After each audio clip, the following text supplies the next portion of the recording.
No final de 2024, um dos temas mais relevantes não só no mercado financeiro, mas também para a população brasileira foi a questão da alta do dólar. Agora em 2025 nós vimos que a trajetória está um pouco diferente. E hoje eu trouxe o Rafael para falar um pouco mais sobre esse tema. Rafael, explica pra gente o que aconteceu que o dólar foi de 6,30 para 5,80. Quais foram os fatores que contribuíram para isso? Tá, antes de tudo a gente precisa entender que a taxa de câmbio aqui, o dólar, ela é influenciada tanto por fatores externos quanto fatores domésticos. No ano passado, um dos fatores domésticos que contribuiu para essa alta do dólar aqui foi justamente o risco fiscal, que é a responsabilidade do governo de estabilizar a dívida. Então, uma percepção que o governo não conseguiria fazer isso, né? Principalmente depois do anúncio do pacote fiscal em novembro, que foi um banho de água fria para os investidores. De fiscal, a gente não tem novidade, né? O que pode acontecer agora no começo do ano é um anúncio de contingenciamento, que é uma forma de contenção de gastos, mais medidas estruturais para conter as despesas no longo prazo e que coloquem a dívida numa trajetória de queda, nós não devemos ter, e o mercado não dará o benefício da dúvida para o governo. E dentre esses pontos que você colocou, então fica um pouco claro que o fiscal não favoreceu tanto. Mas o que de fato aconteceu então? Foi o ambiente externo? Sim. O que aconteceu no ano passado foi que várias moedas emergentes sofreram com a eleição do Trump e a possibilidade de uma guerra comercial agressiva. Ao longo agora do começo do ano, a gente viu o Trump sendo muito mais moderado que o esperado, e tem a tese também que o Trump utiliza essas ameaças de tarifas como uma estratégia de negociação. A gente viu isso no caso da Colômbia para aceitar os deportados, né? E a gente também viu isso no caso do México e do Canadá, onde as tarifas foram anunciadas, depois foram adiadas, e elas estão relacionadas tanto à imigração ilegal quanto a uma crise de fentanil. Para quem não sabe, o fentanil é um opioide 50 vezes mais potente que a heroína e está matando milhares de pessoas nos Estados Unidos. Esse fentanil é produzido na China e entra nos Estados Unidos via México e, em menor escala, via Canadá também. E aqui para o Brasil, você acha que tem alguma chance de termos aqui futuras taxas? Olha, é complicado dizer porque o Trump, de certa forma, é imprevisível, né? Mas o que a gente nota é que, pelo menos num primeiro momento, essas tarifas têm sido ligadas a esses dois fatores que eu mencionei, imigração ilegal e fentanil, e aí o Brasil tem um papel menor. E vale notar que o Brasil, ao contrário dos outros países que estão sendo tarifados, os Estados Unidos teve um superávit comercial com o Brasil no ano passado de 7 bilhões, enquanto com a China teve um déficit de quase 300 bi, e o México também um déficit de 170 bi. Então, a gente está numa situação diferente em relação a esses países que foram tarifados. E agora eu quero trazer dois contrapontos. No final do ano passado, nós vimos algumas notícias dizendo que o real foi a pior moeda do mundo. E agora, alguns dias atrás, surgiram também notícias de que o real foi a segunda moeda que mais valorizou. Rafa, traz para nós o que aconteceu nesse meio do caminho, dessa trajetória. Então, ano passado, de fato, o real foi a pior moeda, então parece que houve algum certo exagero nessa depreciação do câmbio, né? E a gente chegou num patamar que estava muito barato, né? E agora, justamente com esse menor temor em relação à política comercial do Trump, né, o real está se recuperando junto com as outras moedas emergentes. Vale notar que, diferente de outros países, né, o Banco Central aqui está subindo os juros.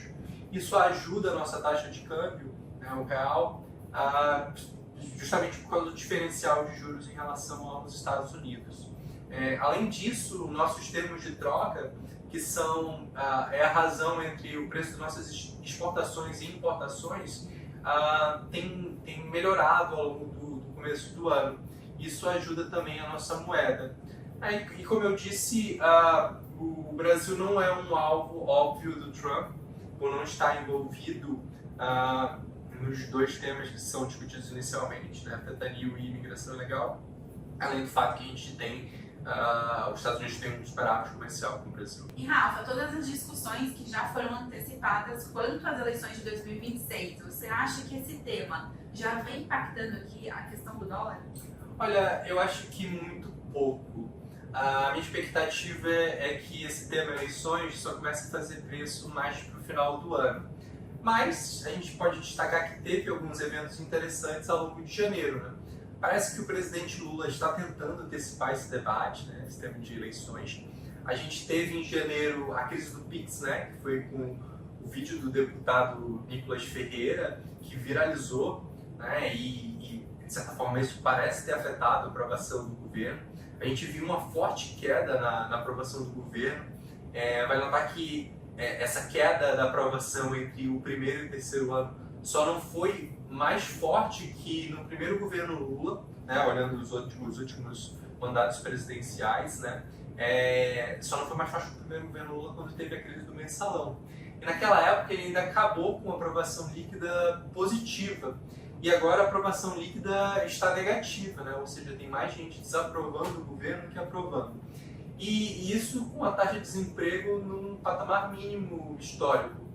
É razoável imaginar que o desemprego vai subir daqui para frente e com a inflação ainda pressionada, a gente deve ver novas quedas na aprovação do governo que naturalmente reduzem a probabilidade de reeleição do Lula, né? E outra coisa que chamou a atenção, né, ao longo do último mês foi uma frase do Lula para ministros que ele talvez não fosse o candidato do PT, né, que eles precisariam trabalhar um sucessor, né? O presidente do PP, Ciro Nogueira, afirmou que acha que Lula não será candidato, né? E também a gente viu o Kassab do PSD falando que se as eleições fossem hoje, o PT não seria o favorito. E estamos chegando ao final aqui do nosso bate-papo. Eu tenho mais uma pergunta para você, ainda falando aqui sobre a trajetória do dólar. Você comentou aqui no nosso bate-papo da questão do pacote fiscal e das suas consequências, né? Logo na sequência, a gente viu essa trajetória de dólar subindo aqui e muitas frases que eu escutei foi de, poxa, vou dolarizar minha carteira, vou passar parte aqui da minha carteira de investimentos para alocação lá fora. E eu queria saber a sua opinião sobre isso. Bom, do ponto de vista alocativo, faz total sentido ter um percentual da sua carteira em dólar, né? Seja em bolsa americana, em juros. Agora, a gente precisa discutir qual é o melhor momento de fazer esse movimento, né? Infelizmente, nesses momentos de pânico, né, como foi ali no final do ano passado, fica a impressão de fim de festa, né? O melhor momento para ter dolarizado a carteira foi justamente quando o real, né, o dólar aqui, o dólar caiu abaixo de 5 e tinha gente falando que ia para 4. Então, ali no momento de euforia, talvez fizesse sentido você dolarizar parte da sua carteira. Quem tomou a decisão de dolarizar parte da sua carteira em dezembro, no meio do pânico, está perdendo dinheiro agora. E da mesma forma, na eleição do Lula, na primeira eleição, em 2002, a gente teve um dólar se aproximando de 4, né? Quem escolheu dolarizar naquele momento de pânico também perdeu dinheiro, porque o dólar caiu para 2 nos anos seguintes, né? Então precisa tomar muito cuidado com o momento certo para fazer esse movimento, né? E não ir no oba-oba do mercado. Perfeito. Então, eu acho que é um conjunto, né, do momento certo e também a diversificação da carteira, né? Quanto mais nós temos uma carteira diversificada, seja aqui em renda variável, multimercado, dólar, renda fixa, melhor é que tanto o nosso retorno, a gente consegue maximizar o nosso retorno e também surfar diferentes ciclos aqui da economia. Rafa, gostaria muito de agradecer a sua participação. Obrigada a você que esteve aqui conosco. Continue nos acompanhando aqui no YouTube e nas nossas redes sociais. E até a próxima. Valeu, pessoal!